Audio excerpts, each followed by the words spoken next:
자, 교재 340페이지에 보면 급탕설비라는 게 나와 있는데요. 여기다가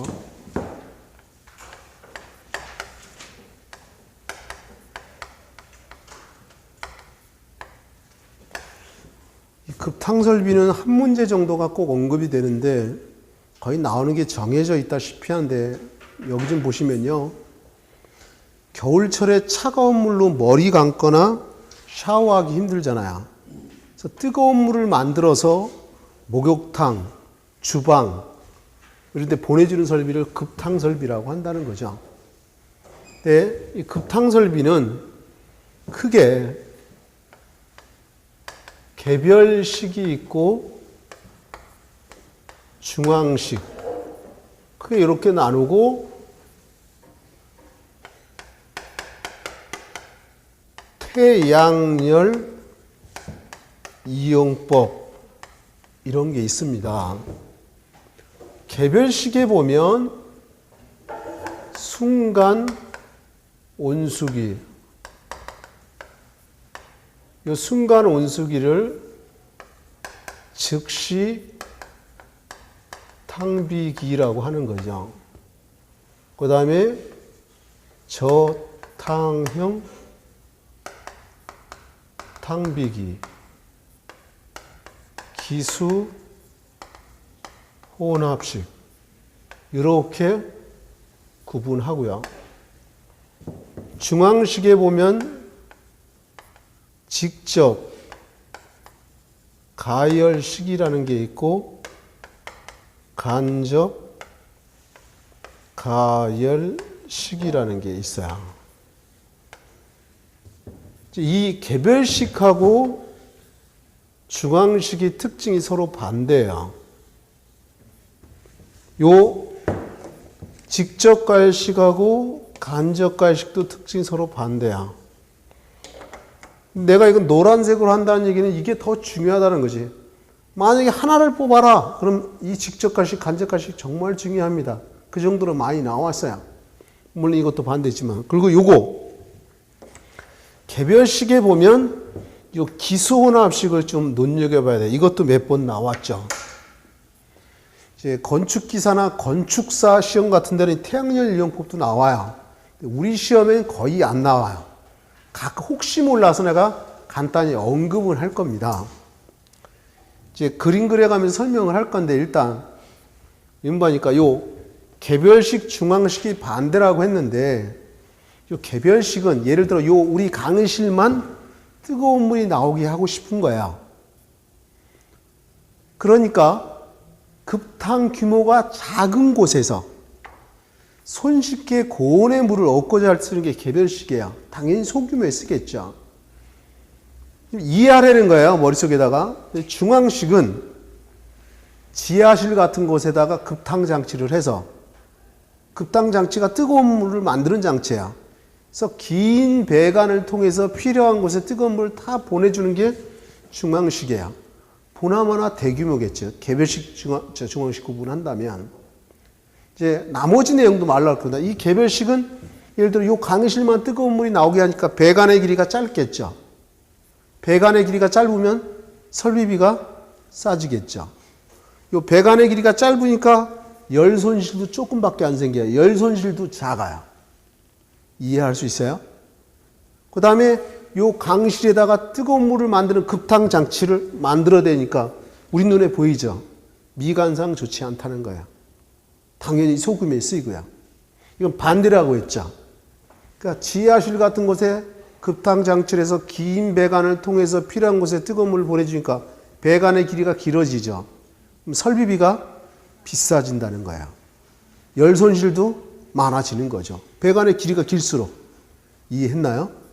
당연히 대규모죠. 근데 그 중에서도 대규모에 많이 쓰는 게 요 간접 가열식이라는 게 대규모에 많이 써요. 그러면 직접 가열식이 뭡니까? 한 중소규모, 중규모 정도 이렇게 쓰는 거고요. 이해할 수 있겠죠? 그렇다면 처음이니까 요 태양열 이용법을 간단히 여기다 언급만 좀 하려고 합니다. 나중에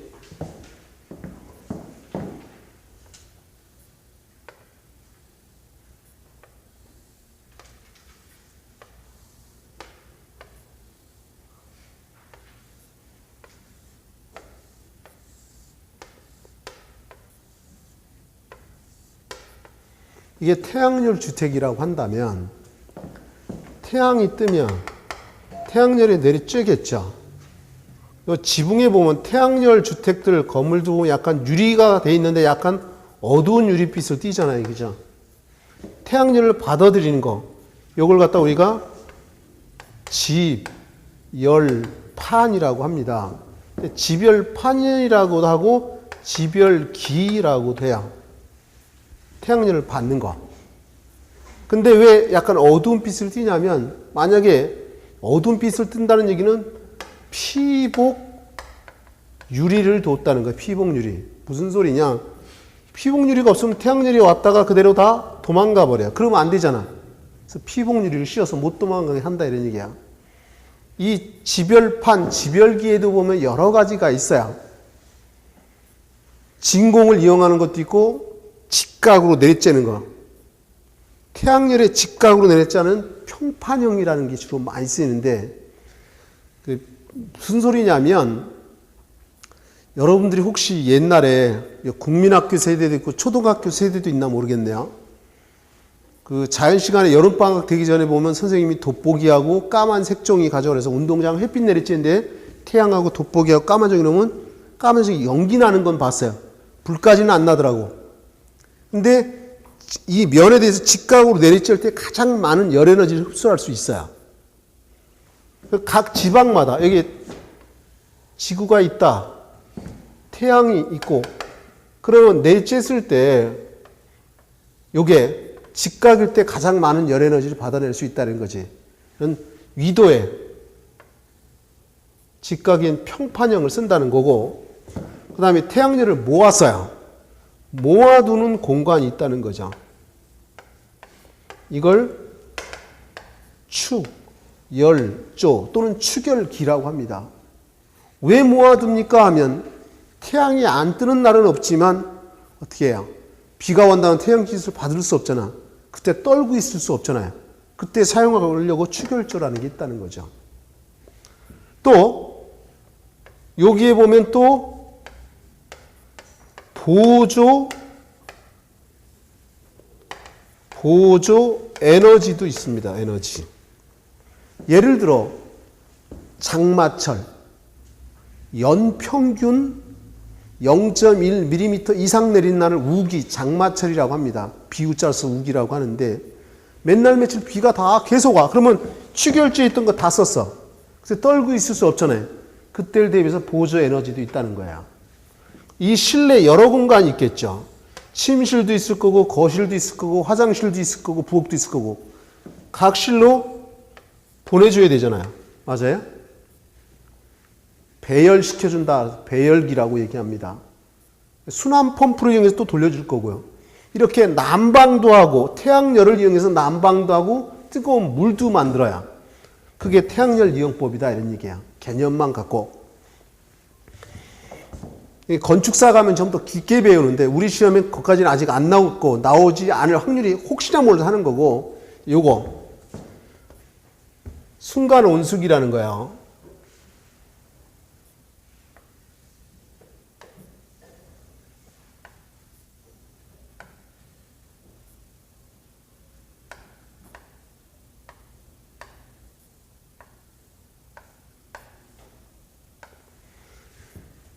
오토바이 뒤에나 차에다가 가스통 싣고 다니죠. 회색 페인트에 빨간 글씨로 LPG 이렇게 써 있어요. LPG. LPG는 액화 석유가스라는 거야. 액화 석유가스.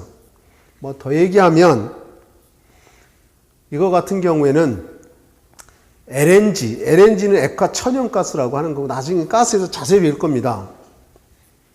이 LPG는 가스통 요걸 본배라고 합니다.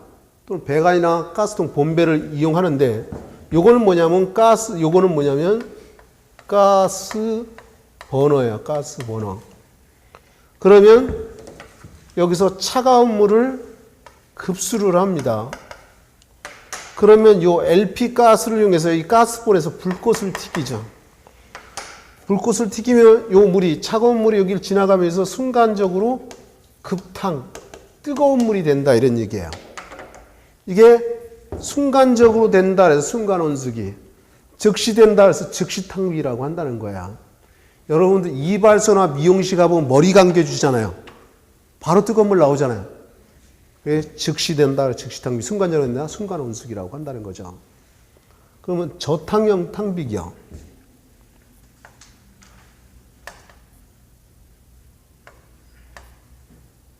이게 팽창 탱크라는 겁니다. 그리고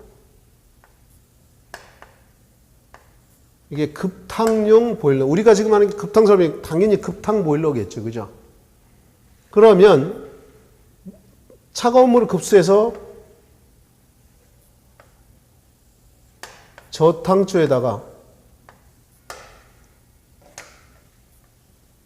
뜨거운 물을 보내줍니다.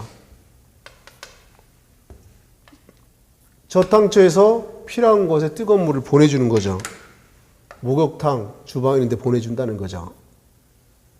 그럼 사용하고 남는 건 보일러로 되돌려 줄 거고요. 요 급탕 수직 주관 끝을 연결해서 팽창 탱크의 자유 개방을, 이게 팽창관이라고 하는 거죠. 어쨌든 저탕조라는 게 있다는 거예요. 그런데 이제 요 기수혼합식, 이게 제일 중요한데 미리 결론을 내리면요. 이건 열 효율이 거의 100%에 가깝습니다. 열 효율이 100%는 끝내주는 거예요. 대부분 열 손실이 생기는데 여기다가 넣어보면요.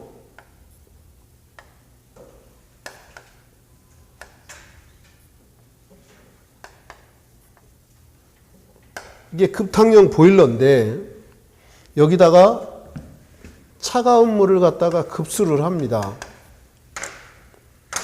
그러면 이 보일러에서 증기, 보일러에서 증기를 만들어요.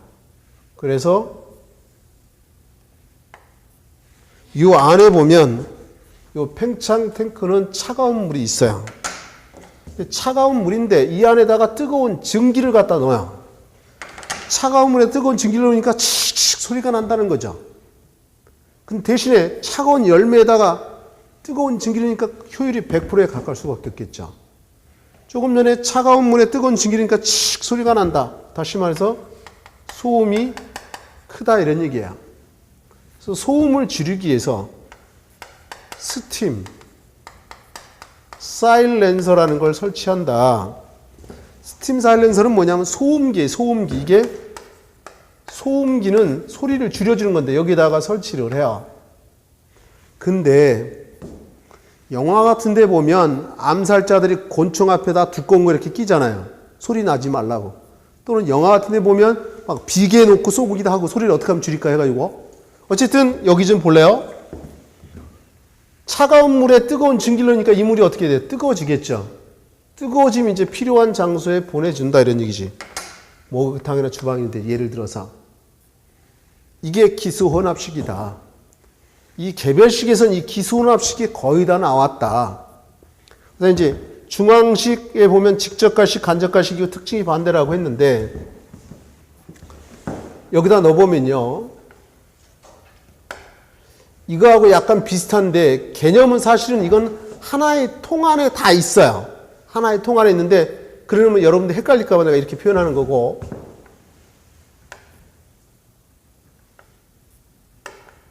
이게 팽창 탱크라는 겁니다. 그리고 이게 급탕용 보일러야. 여기에 이제 저탕조라는 게 있어요. 저탕조라는 뜻은 점은 낮다는 거잖아요. 낮은 곳에 있는 뜨거운 물탱크 이런 거야. 그러면 요 팽창 탱크에서 차가운 물을 급수를 합니다. 그럼 보일러에서 뜨거운 물을 만들어 가지고 저탕조에다 집어넣어요. 저탕조에서 필요한 장소에다가 뜨거운 물을 보내줘요.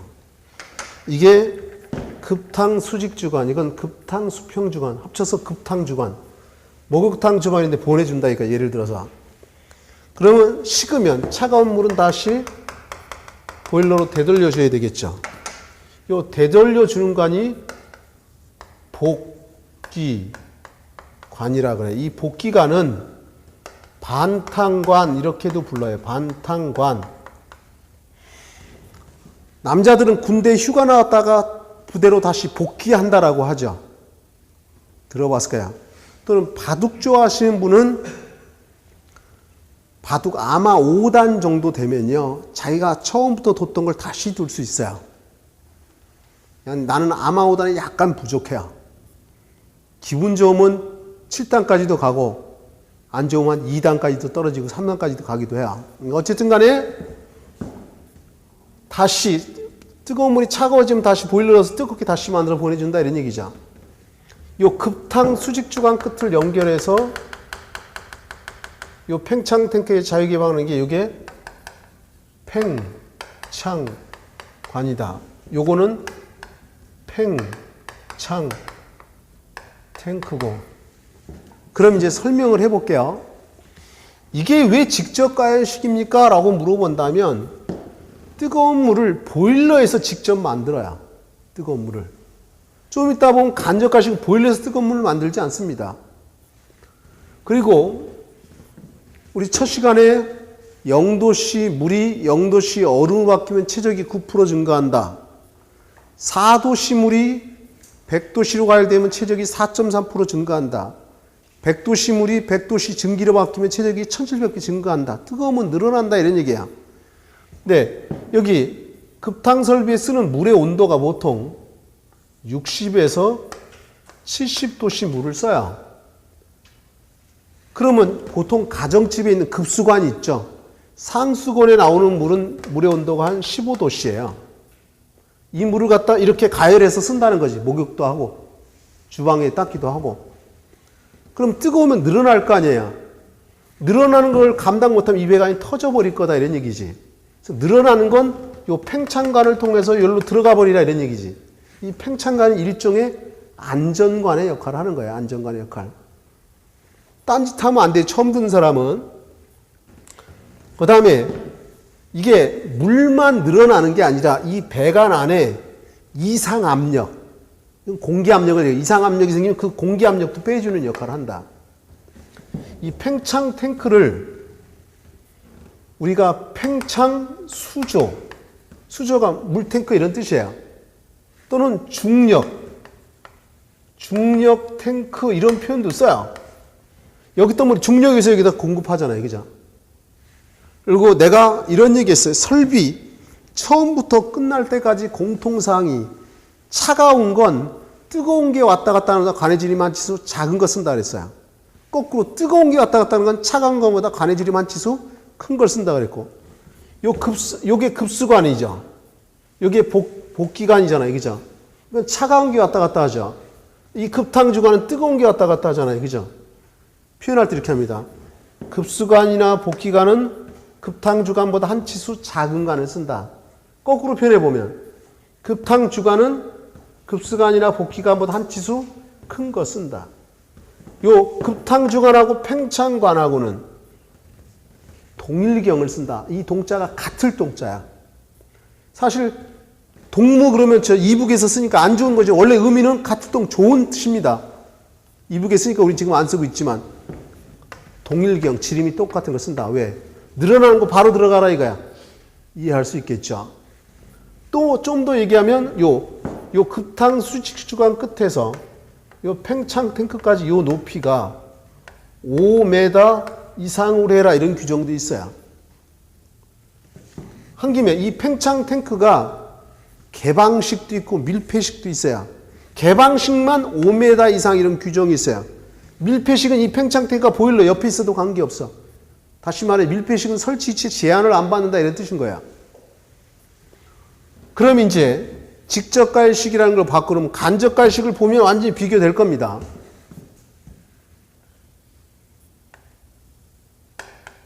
이게 팽창 탱크입니다.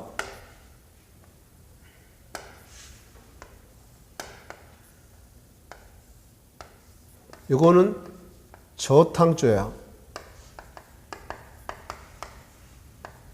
그러면 팽창 탱크에 있는 물이 차가운 물인데 이걸 갖다가 저탕조에다 집어넣어요. 여기에 이제 급탕용 보일러가 있어요. 그러면 차가운 물을 갖다가 급수를 합니다. 그러면 이 급탕용 보일러에서 증기나 급탕, 뜨거운 물을 만들어 가지고 이 저탕조에다가 집어넣는데 요 꼬불꼬불한 게 이게 가, 열, 코일이라는 가열 코일. 여러분 의자나 책상처럼 관으로 돼 있어요. 근데 꼬불꼬불해 말리는데 이 속에 이 겉에 있는 물은 여기 차가운 물이잖아요, 그죠? 그 안에 그 물 안에 가열 코일이 있고 그 속에다가 증기나 열탕을 보내준다는 거죠. 그럼 여기 있던 물들이 어떻게 해요? 따뜻해지겠죠. 맞아요? 따뜻해지면 이제 필요한 장소에다가 보내주죠. 목욕탕 주방 예를 들어서 사용하고 남는 차가운 물을 다시 되돌려주죠. 이게 복기관 또는 반탄관 이렇게 부른다고 했어요. 이 급탕 수직주관 끝을 연결해서 팽창 탱크의 자유개방은 이게 팽창관이죠. 이건 팽창 탱크고요. 맞아요? 그럼 왜 이게 간접가열식입니까? 라고 물어본다면 이 직접가열식은 보일러에서 뜨거운 물을 직접 만들지만 이 간접가열식은 보일러에서 뜨거운 물을 만드는 게 아니죠. 이 저탕조에서 뜨거운 물을 만드는 거예요. 그래서 간접가열식이라고 한다는 거예요. 하나만 더 얘기하면 여기 안에 서머스탯이라는 게 있어요. 이 서머스탯이라고도 하고 더머스탯이라고도 하는데 그 이유가 이게 영어로는 TH가 더 이런 발음이 나잖아요. 그죠? 그래서 서머스탯이라고도 하고 더머스탯이라고 하는데 이거는 온도를 자동으로 조절을 해요. 쉽게 얘기한다면 우리 조금 전에 급탕 설비에서 쓰는 물의 온도가 얼마예요? 60에서 70도씨잖아요. 그죠? 물의 온도가 70도씨 이상 되면 쓸데없는 에너지 낭비잖아. 접점이 딱 끊어져서 더 이상 가열이 안 돼요. 60도씨 이하로 떨어지면 안 되잖아요. 떨어지면 접점이 떨어졌던 게 다시 연결돼서 또 뜨거운 물을 만든다는 거지. 온도를 자동으로 조절한다는 거죠. 여기서도 급수관이나 복기관보다는 급탕주관이 한 치수 큰 거 쓰죠. 급탕주관하고 팽창관은 동일경을 쓰고요. 이해했나요? 하나만 더 이거랑 다 똑같은데 차이점이 또 뭐가 있냐면 조금 아까 우리 밸브라는 거 배웠죠. 밸브는 조금 지나가게 하든지 많이 지나가게 하든지 차단하는 역할을 하잖아. 이 팽창관에는 밸브를 두지 않는다는 거야. 밸브라는 건 양을 통제하는 거잖아. 근데 이거 늘어나면 바로 빠져나가야 되잖아. 그래서 이 내용도 시험에 많이 나오죠. 밸브를 절대 두지 않는다는 거야. 이해할 수 있을 거다. 그러면 일로 다시 되돌아서 여기다가 직접 가열식 특징, 여기 간접 가열식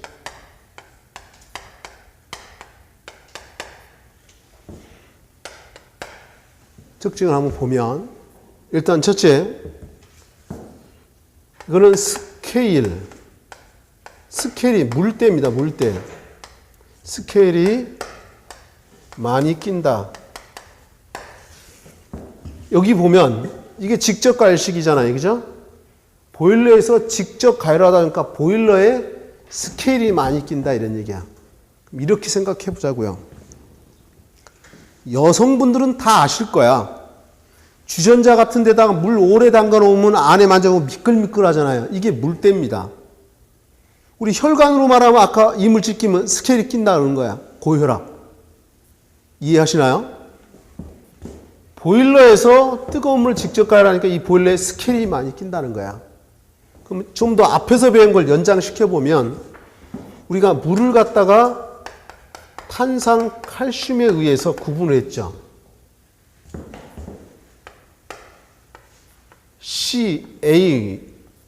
CaCO3 화학기호는 뒤에서부터 앞으로 있다 그랬어. 고등학교 때 여러분 한 번쯤 봤을 거야. 탄산칼슘 함유량에 따라서 극연수, 연수, 적수 경수 이렇게 나눈다라고 했어요. 이 극연수는 멸균수나 증류수를 얘기하는데 책마다 좀 다른데 어떤 책은 0에서 10, 어떤 책은 0에서 10을 쓰는데 그냥 0 ppm으로 기억하라고 그랬어요. 탄산칼슘이 전혀 안 들어갔다. 연수는 90 ppm 이하고 나중에 다 나와요. 적수는 90에서 110 ppm 사이, 경수는 110 ppm 이상이다. 그러면 요 경수를 갖다가 우리가 이렇게 표현해요. 여기다 따로 쓸게요. 경도가 높은 물. 이 경도가 높은 물을 보일러에 쓰게 되면 이제 그런 얘기로 이제 결론 질 건데, 경도가 높은 물, 다시 말해서 탄산가스 110 ppm 이상인 물을 보일러에 쓰면, 물을 보일러에 사용을 하면 첫째, 스케일이 많이 낀다.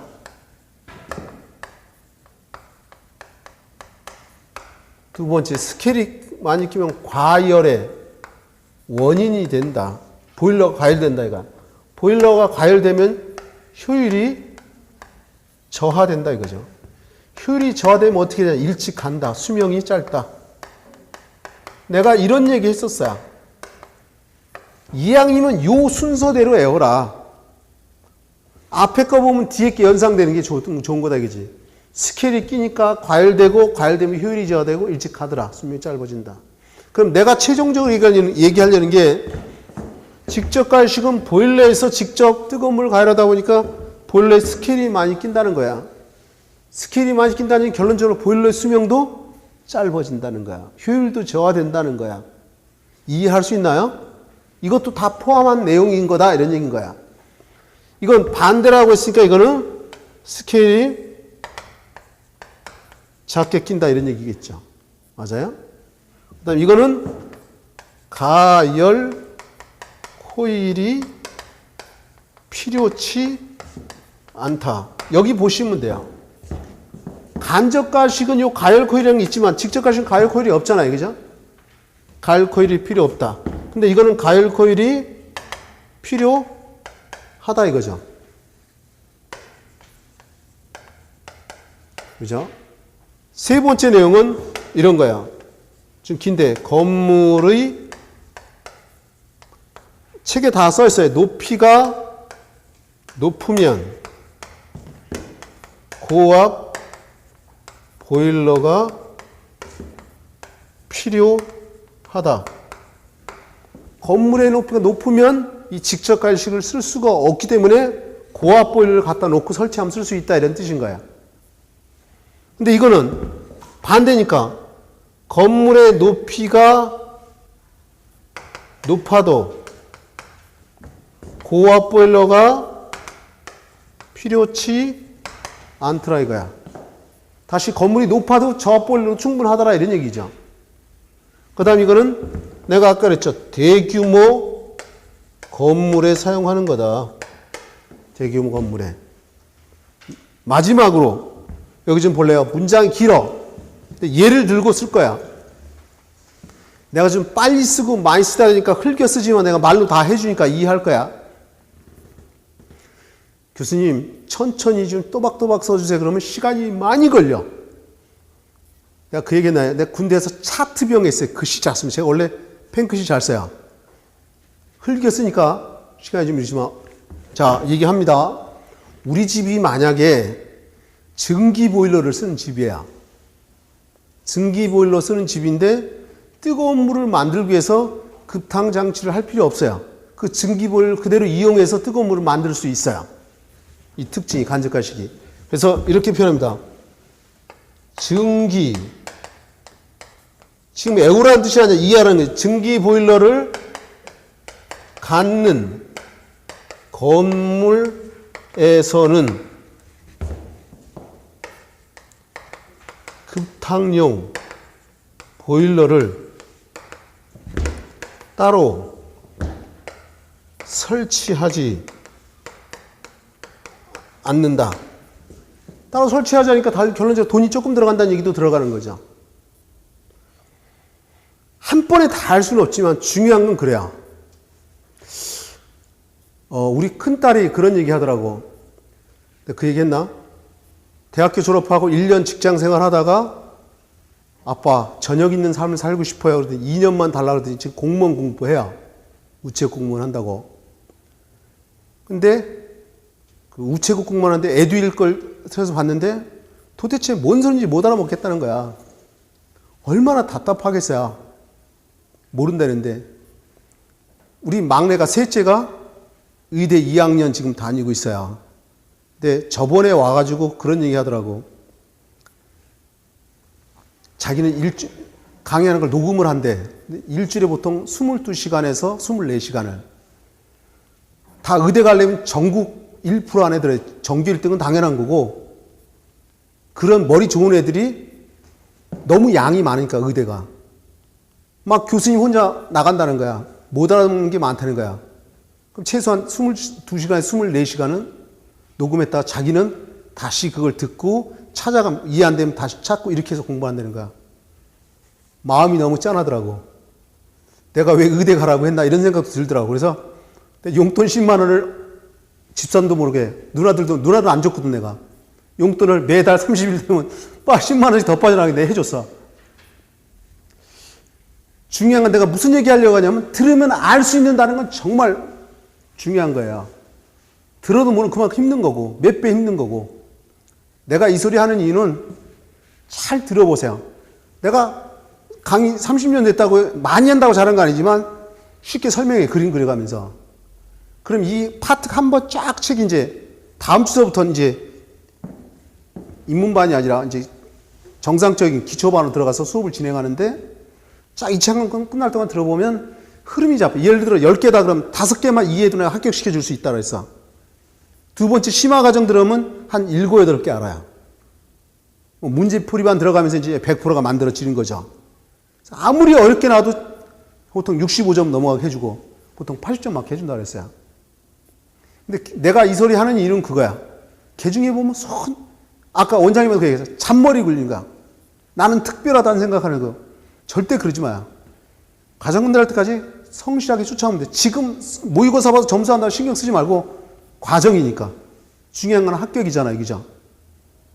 내가 무슨 얘기하는지 빨리 이해하시면 시키는 대로 하라는 거야. 백지 위에다가 그림 그리기 쉽잖아요. 한번 낙서되는 거 하려면 정말 힘들어. 자기 고집들이 있거든. 이 소리는 한번 시험에 떨어져 본 사람은 내가 다 저거 들어봤던 건데 떨어졌다는 얘기는 자기 게 안 됐다는 거야. 이게 정말 중요한 사실이에요. 빨리 합격하는 방법. 내가 여러분들한테 해줄 수 있는 건 대충은 강의 안 합니다. 어디선지. 학교에서든 여기 학원이든 대충 안 해. 성격적으로. 대충 하려면 안 하고 말지. 하는 대신에 열심히 쫓아오시면 내가 원하는 점수를 맞춰드릴 수 있어요. 그리고 중요한 건 한 번에 끝내야 되는 거야. 얼마나 고통스럽게 해서 공부하는 게. 그리고 여러분들은 대단한 거야. 직장 생활하지 와서 공부해. 쉬운 게 아니거든. 그렇다고 집안일 안 해? 하잖아. 정말 박수를 쳐주고 싶으면 맞는데 한 번에 끝내려면 대충 실력 없이 찍어서는 절대 합격 못한다. 정말 새겨 들으시고. 자, 이제 개념을 잡았어요. 우리가 개념을 잡았으니까 교재로 가보면 340페이지. 340페이지에 보면 급탕 방식의 분류 있고 그 아래 이제 개별식을 우리가 가를 국소식이라고 돼 있죠. 옛날엔 써있지만 최근엔 잘 안 쓰이지만 어쨌든 개별식을 국소식이라고도 표현하고 이미 다 설명했으니까 빠르게 이해할 수 있을까 보자고. 필요한 개소에 탕비기를 설치하여 급탕장치를 설치하여 이런 얘기죠. 소요 장소에서 온수를 공급하는 방법으로 소규모 급탕에 적합하다. 이걸 다른 말로 하면 좀 이따 문장에 나왔지만 급탕 규모가 작은 곳에서 손쉽게 고온의 물을 얻고 잘 때 쓰는 거야. 이제 나올 거야, 특징에. 장점 보면 배관에 열손이 적다. 왜? 요 강의실만 뜨거운 물 나오게 하니까 배관이 이게 짧으니까. 그 다음에 필요시 높은 온도의 물을 쉽게 얻을 수 있다.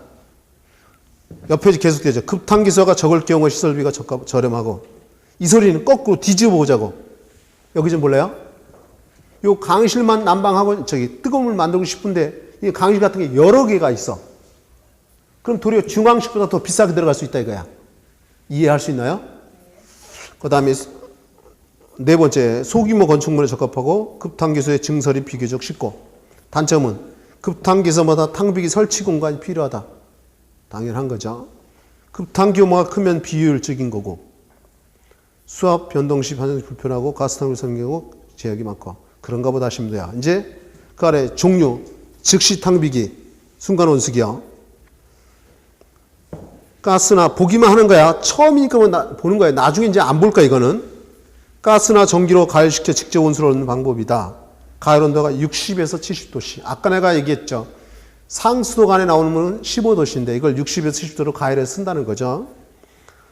급탕 기구 수가 적고 급탕 범위가 좁은 주택의 욕실, 부엌의 싱크, 이발소 등이 적합하고, 저탕 탕비, 가열된 온수를 저탕기에 저장하여 두는 방식으로 많은 온수를 일시에 필요한 곳에 적당하다.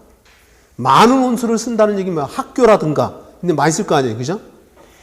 자동 온도 조절기 서머스탯을 설치한다는 거죠. 둔다는 거고, 비등점은 물이 끓는 온도를 비등점이라 그래요. 가까운 온수를 얻을 수 있고, 연료효율은 아주 나쁘다. 기숙사, 여관 이런데 그런가 보다 하고, 다음 페이지 중간에 기수 혼합식 나왔죠. 이게 중요하다 그랬죠. 별표 정도 쳐야 되는 거죠. 별표 정도. 기수 혼합식, 증기를 물속에 직접 넣어서 온수를 얻는 거다. 그러다 보니까 열효율이 100%에 가깝게 나오는데, 단점은 차가운 물에 뜨거운 증기니까 칙칙 소리가 난다 그랬죠. 소음이 크다. 그래서 소음을 줄이기 위해서 뭐 설치한다? 스팀 사이렌스라는 걸 설치한다는 거죠. 공장, 병원에서. 그 옆 페이지 가보면 중앙식 급탕법 얘기가 나옵니다. 지문을 볼 거예요. 일정한 장소에 급탕 장치를 설치하여 배관에 의해서 필요한 각 사용 장소에 공급하는 방법으로 대규모 급탕에 적합하다. 그 중에 내가 이런 얘기 했네요. 중앙식은 대규모에 다 쓰이지만 그 중에서 가장 대규모에는 간접가식만 쓴다는 거야. 특징에 보면 장점이 연료가 적게 들고 열 효율이 좋다. 그 다음에 기기 관리가 편리하고, 기구의 동시성유를 고려하여 가열장치 총량을 적게 할 수 있고, 배관의 사용기에서 어디든지 급탕할 수 있고. 내가 이런 얘기 했죠.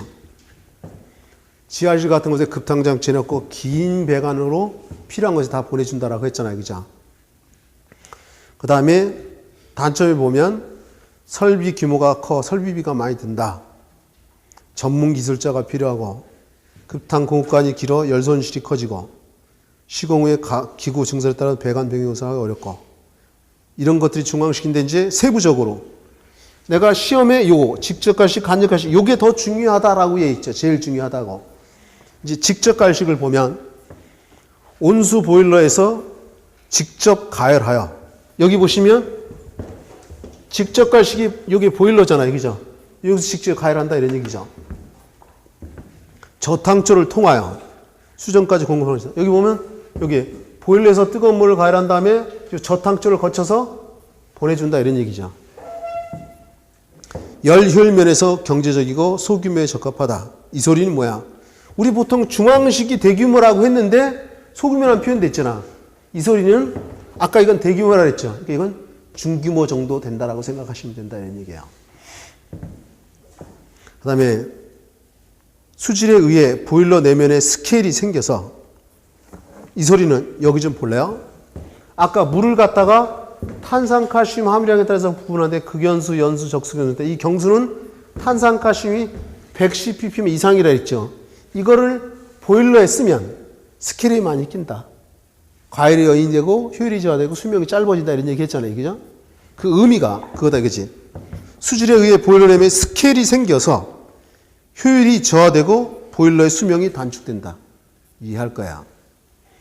그 다음에 이래 건물의 높이에 해당하는 수압이 보일러에 작용하여 높은 압력을 필요로 하므로 고층 건물에서는 고압의 강판제 보일러가 필요하다라고 했는데, 여기 보실래요? 이 직접가열식은 건물의 높이가 높으면 뭐가 필요하다? 고압 보일러라는 게 필요하다 그랬었죠. 그 다음에 그 아래 미음에 가열 코일이 필요하지 않다. 이 직접가열식은 가열 코일이라는 게 필요 없잖아요. 그죠? 맞아요? 간접갈식만 있으니까. 그 아래 간접갈식이요. 저탕조 내에 가열 코일을 설치하고 이 코일 내부에 증기 또는 온수, 전기 등을 통해서 저탕조의 물을 간접적으로 가열하는 거다. 이 그림을 보시면 급탕용 보일러에서 뜨거운 물을 만드는 게 아니라 저탕조에서 이 꼬불꼬불한 가열 코일을 통해서 간접적으로 가열하는 애예요. 그죠? 그 다음에 두 번째, 보일러 한 대만으로 급탕과 난방이 가능하다. 이 소리는 여기 좀 볼래요? 내가 아까 마지막에 쓴 지문에 뭐였냐면 우리 집이 만약에 증기 보일러를 쓰는 집이다. 그러면 급탕 장치를 따로 할 필요 없다. 그 증기 보일러를 이용해서 뜨거운 물을 만들 수 있다. 증기 보일러를 갖는 건물에서는 급탕용 보일러를 따로 설치할 필요가 없다. 그대로 쓸 수 있다 이거지. 그 얘기예요. 그 소리가. 보일러 한 대만으로 급탕과 난방이 가능하다. 보일러 내면에 스케일이 거의 생기지 않는다. 그렇죠? 왜? 저탕조에서 가열을 하니까. 그죠? 그 다음에 가열 코일에 쓰이는 증기는 건물의 높이에 관계없이 저압으로도 충분하기 때문에 저압용 보일러 사용된다. 조금 전에 우리 직접 갈식은 건물의 높이가 높으면 고압 보일러가 필요하다고 했죠. 근데 이건 반대잖아. 간접 갈식은. 건물의 높이가 높아도 고압 보일러가 필요치 않다 그랬었죠. 그 다음에 마지막에 대규모 급탕 설비에 적합하다. 그 아래 도표가 나옵니다. 중앙식 급탕법에 비교해서 직접 갈식, 간접 갈식 도표가 나와 있죠. 맨 위 칸 보면. 이미 여기에 반대로 이미 다 써서 바로 확인만 하면 되는 거야. 일단 그 중에 좌측 위에서 두 번째 보면 보일러 내 스케일이 있죠. 직접 갈식은 많이 끼고 간접 갈식은 거의 끼지 않는다는 거예요. 그죠? 그 다음에 보일러 압력 세 번째 보면 고압 보일러가 직접 갈식이 필요하죠. 건물의 높이가 높으면. 그죠? 근데 간접 갈식은 저압용으로 되고 소규모라고 했는데 중소규모 해야 되겠죠. 그죠? 정확하게 얘기한다면. 그 다음에 굳이 이걸 필요 없고 대규모가 간접 갈식이라는 것만 기억하시면 돼요. 그 다음에 가열 코일이 직접 갈식이 필요 없고 간접 갈식이 필요하고 열 효율이 직접 갈식이 좋죠. 왜? 보일러 직접 가열하니까. 간접 갈식은 보일러에서 가열하는 게 아니라 저탕조에서 가열 코일 통해서 하니까 효율이 나쁘다 이런 얘기죠. 이해했나요? 이 그림을 떠올리시면 편안한 거야. 여기서 직접 가열하니까 효율이 좋은데 이거는 여기서 가열하는 게 저탕조에서 가열 코일 통해서 당연히 효율이 떨어질 거다 이런 얘기야. 그 다음에 그 옆에 지가 보면 급탕 배관 얘기가 나옵니다. 지금 우리가 여기 했던 거는 뜨거운 물을 만드는 방식, 그림하고 특징들이 중요한 걸 내가 여기 나열을 한 거야. 그럼 뜨거운 물을 만들어서 필요한 장소에 보내주는데 보따리 쌓아서 보내는 게 아니라 배관을 통해서 보내줄 거다 이거지. 그 배관에 간 거다 이런 얘기죠. 이쪽에다가 하려고 합니다.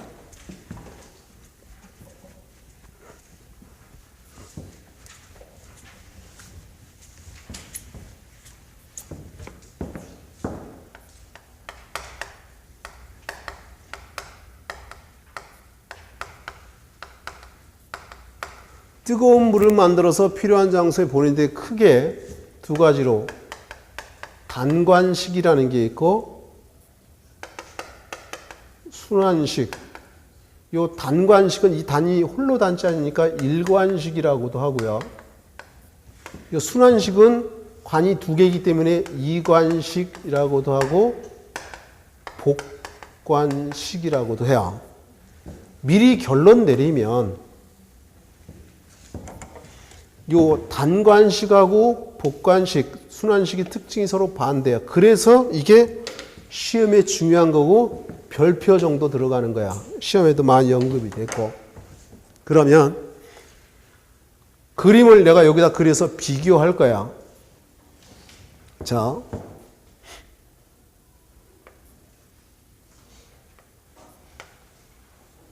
이게 급탕용 보일러면 급탕용 보일러에서 뜨거운 물을 만들어서 필요한 장소에 보내줍니다.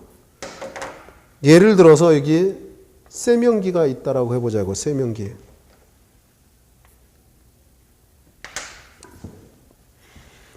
세면기에서 뜨거운 물이 필요해서 열면 뜨거운 물을 받을 겁니다. 그렇죠? 원하는 물을 다 받았어야 그럼 잠겠죠. 맞아요? 다 받았으니까 사용하고 잠글 겁니다. 시간이 가면 이 배관 안에 있던 뜨거운 물이 점차 어떻게 될까요? 식을 거예요. 시간이 지나면. 그렇지 않습니까? 관이 하나만 돼 있어. 하나만 돼서 일관식, 홀로 단자, 단관식이니까. 그럼 나중에 뜨거운 물이 필요해서 또 수도꼭지 열어서 세면기 열어서 뜨거운 물 받으려고 그러면 차가운 물이 나간 다음에 따뜻한 물이 나오겠네요. 이 단관식의 대표적인 특징이 급탕 전을 열면, 이 소리는 수도꼭지를 열면, 샤워꼭지를 열면 이런 소리야. 급탕전을 열면은 이 소리가 열면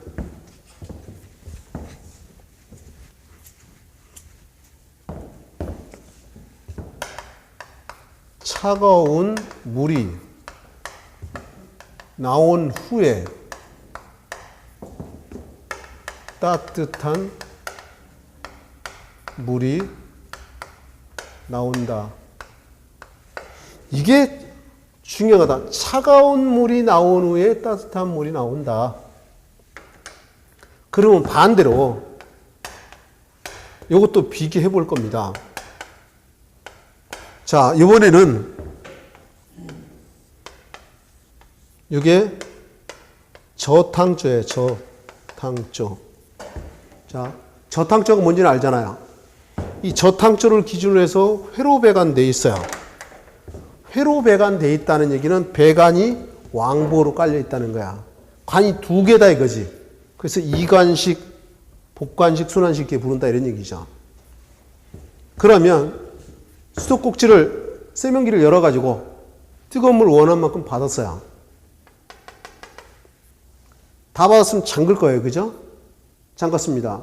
근데 이 순환식은 뜨거운 물이 계속 순환하고 있는 거야. 돌아다니고 있는 거야. 그럼 뜨거운 물 필요해서 열면 열자마자 뜨거운 물이 나오죠. 이렇게 표현합니다. 급탕전을 열면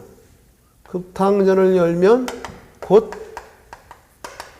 뜨거운 물이 나온다. 이게 대표적인 특징이고 이게 꼭 알아야 되는 문장인 거죠. 나머지는 그냥 자연적으로 해결할 수 있어. 이 그림 가지고서. 자, 여기 좀 보면요. 이런 거예요. 기본적으로 이거는 단관식은 배관의 길이가 짧겠죠. 그러면 설비비가 어때요? 싸다 이런 얘기죠. 맞습니까? 설비가 싸다. 그죠? 그 열 손실도 어때요? 쓴 다음에 열 손실도 작다. 열 손실 작다. 굳이 쓴다면. 그죠? 그럼 반대로 이거는 배관 양호니까 설비비가 비싸다. 그죠? 열 손실이 크다 이런 얘기죠. 이해했나요? 그 다음에 이거는 소규모에 사용되고 이거는 대규모에 쓰이겠죠. 맞아요? 여러분 집에 가서 아침에 일어나서 뜨거운 물 쓰려고 수도꼭지 열면 열자마자 뜨거운 물 나오나요? 아니에요. 차가운 물 나온다에 따뜻한 물 나오잖아. 어떤 날은 급해서 틀어놓고 해서 나와서 쓰려면 아직도 찬물 나오면 열받잖아요. 그죠? 가장집이야. 아니에요. 우리 집은 열자마자 뜨거운 물이 나와요. 그러면 수십억짜리 집이야. 회장님 집. 순환식으로 계속 순환하고 있으니까. 이해하시죠? 이런 반대다. 교재로 들어가 보자고. 345페이지 급탕 배관에서 배관 방식이 단관식, 일관식이라는데 배관의 길이가 짧아 열선이 있었고 온수가 공급되기 전 처음에는 찬물이 나온다. 이 소리는 급탕전을 열면 차가운 물이 나온 다음에 따뜻한 물이 나온다는 얘기예요. 보일러에서 급탕전까지 15m 이내가 된다. 이 소리 뭐냐? 여기 좀 볼래요? 뒤집어보면 이 길이가 15m 이상 되면 순환식을 쓰라 이런 얘기인 거야. 이해할 수 있겠죠? 그 다음에 설비비가 간단하고 소규모를 쓰고 순환식이요. 복관식, 이관식. 급탕전을 열면 바로 뜨거운 물이 난다. 시설비가 비싸고 이런 소리 많아 연료이 유수하고 온수 공급관과 환수관이 분리되고 관이 두 개니까 하나는 고급관, 한 거는 환수가 아니다 이런 얘기죠. 시설비가 비싸고 대규모 건물에 사용된다. 당연한 얘기겠죠.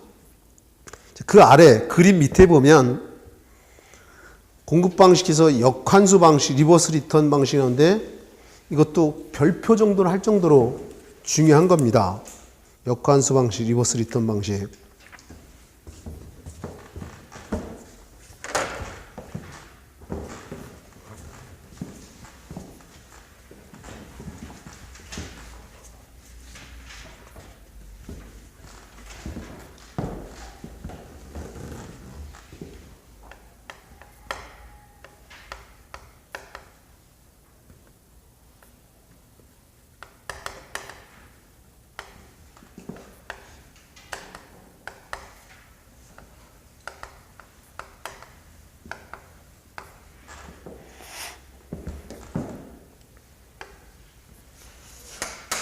자, 역환수 방식이라는 거예요. 그 여러분 이제 다음 페이지 보면 그림이 나와 있을 거예요. 그림이 나와 있는데 그 그림 갖고는 이해하기가 쉽지가 않아요. 여기 한번 보시면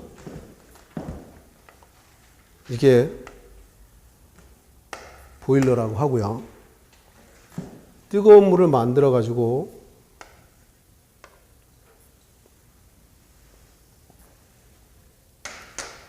여기 이제 방열기가 있다고 할 수도 있고, 보통 이 역환수 방식은 급탕 설비나 온수, 난방에만 있어요. 이 역환수 배관 방식, 정확하게 말하면 역환수 방식이라고도 하고 역환수 배관 방식이라고도 하는데, 급탕 설비나 온수 난방에만 있다. 그러면 이게 만약에 온수 난방이 되면 이게 온수 방열기다 이런 얘기인 거야. 그럼 급탕이면 어떻게 해요? 수도꼭지, 샤워기 이렇게 되는 거죠. 여기서 뜨거운 물을 만들어서 보내는 여기 물이 가는데 여기 길이가 길어지면 가면서 좀 쉽겠죠. 맞아요? 그럼 여기하고 여기 온도차가 다르다 이런 얘기지. 그럴 거 아니야. 그러면 이게 하나에 가니 이게 바로 되돌아갈 수 없지만 이번에는 어떻게 하는 거냐면 이걸 갖다가 여기서 다시 하나로 해서 다시 되돌아오는 게 아니라 여기서는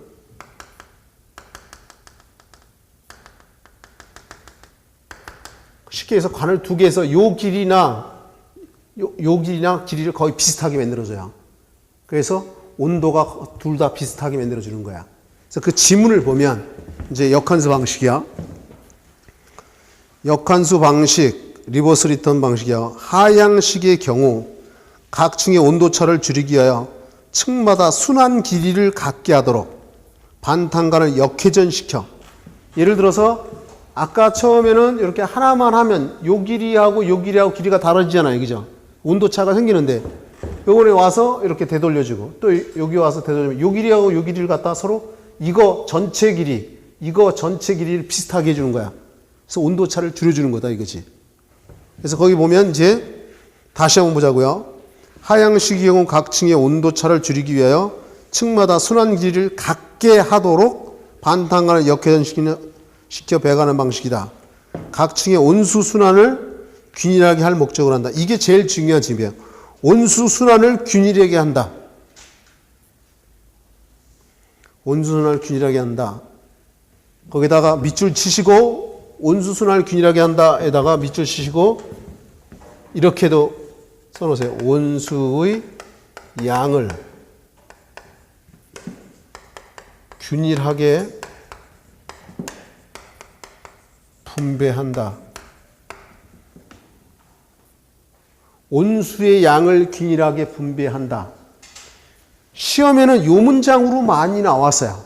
모든 시험들 분석해보면 온수의 양을 균일하게 한다. 온수의 양을 균일하게 한다는 얘기는 어떤 거예요? 온도를 똑같이 해준다 이런 얘기인 거잖아요. 그죠? 그 다음에 다음 페이지 보면요.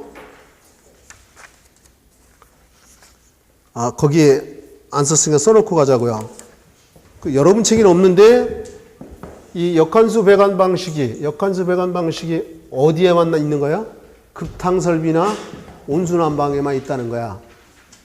정리하면 이런 거예요. 지금 이해를 못해서 역환수 배관 방식, 곧 리버스 리턴 배관은 급탕설비나 온순한방에만 있는데 이게 무슨 역할을 하느냐? 온수의 양을 균일하게 한다 이런 뜻인 거야. 연결이 되나요? 네, 좋아요. 다음 페이지 보면 뭐 상향, 하향, 뭐 상하향인데 중요치 않습니다. 그 아래 순환 방식 얘기가 나와요. 여기 좀 먼저 보실래요? 뜨거운 물을 만들어서 순환시켜야 될 거 아니에요. 그죠? 순환시키는데 중력이 이거잖아요. 그죠? 이게 중력이죠. 맞아요? 위에서 아래로. 중력식이 있고. 중력을 불가능하면 강제로 돌려야 되겠죠. 그래서 거기에 보면 중력식, 순환식 이렇게 크게 두 가지로 나눠진다 이런 얘기야. 그러면 그 중력식 한번 지워볼게요. 급탕관과 순환관의 물의 온도차에 의한 대류작용으로 온도차라는 거 여기 좀 볼래요? 우리 설비 첫 시간에 이런 거 했죠. 여기다가 뭐 참치찌개 한다. 그래서 열을 가하면 뜨거우면 자꾸 올라가려고 하고 차가운 건 내려오려고 한다 그랬죠. 이게 대류 현상이라고 그랬죠. 온도 차이에 의해서 그 얘기예요. 지문 다시 보면 급탄관과 순환관의 물의 온도 차이에 의한 대류 작용으로 자연 순환되는 방식으로 소규모. 다른 건 다 떠나서 소규모라는 거. 중력식은. 그 다음에 950, 150분의 1. 그 다음에 이제 150분의 1이라는 얘기가 이런 거잖아요. 아까 얘기하기를 이 수직 길이가 1이다 그러면 이 수평 길이는 150. 수직 길이가 1일 때 수평이 150이다. 이거는 150분의 1 9배라고 한다고 했었죠. 기억납니까? 이것도 체크해야 돼. 이제 강제식하고 반대로 섞어서 많이 답이 됐어. 이게 더 많이 나와서 소규모다는. 그 다음에 이제 강제식이요. 순환 펌프를 설치하여 이 펌프에 강제적으로 온수를 순환시키는 방식으로 중규모 이상의 건물에 정원시됐습니다. 9배 200분의 1 체크. 여기 좀 보실래요? 이제 체크해놓고 이제 정리할 겁니다. 아까 그런 얘기했죠. 모든 배관은 수평으로 안 돼 있다. 적당한 기울기를 갖고 있다고 그랬잖아요. 그죠? 중력식은 경사도가 150분의 1인데 강제식은 200분의 1이다. 이렇게 돼 있잖아요. 그죠? 왜? 강제식은 순환 펌프를 강제로 돌리니까 좀 더 완만해도 잘 순환된다. 이런 얘기죠. 이해할 수 있나요? 이걸 거꾸로 써놓고 많이 답이 된다. 옆에 이제 순환 수량이라는 게 있는데 이 계산식에서 이게 우리 시험에 4번 나왔어. 내 기억에. 20회까지 봤는데 이게 4번 나왔다. 계산식으로. 근데 이걸 다 정리하면 시간 많이 가고 그러니까 여기다가 별표는 쳐놓으세요. 나중에 자세히 설명하게 될 거다. 이제 인문반에 수업이 이제 오늘이 마지막이고 다음 주서부터는 정상적으로 수업이 진행될 겁니다. 지금까지는 맛배기를 제가 보여드린 거예요. 아, 송선희 교수가 강의하는데 구전 이렇게 하고 설비 이렇게 강의하더라. 혹시 의견이 있으면 난 이렇게 해줬으면 좋겠다는 의견이 있으면 제가 핸드폰 전화번호 알려줬죠. 메일 주소도 알려줬고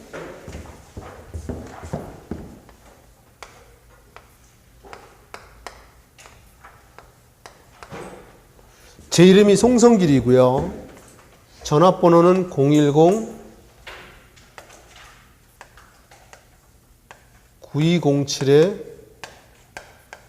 010-9207-1516입니다. 아무 때나 전화하면 제가 못 받아요. 아침, 저녁으로 거의 강의가 있어요. 근데 이제 오후 3시에서 5시 사이 전화를 주면 저랑 좀 쉽게 통화할 수 있어요. 메일 주소는 SSG 송성길의 이니셜을 딴 거야. 0967. 우리 집 전화번호 뒷번호 0967이에요.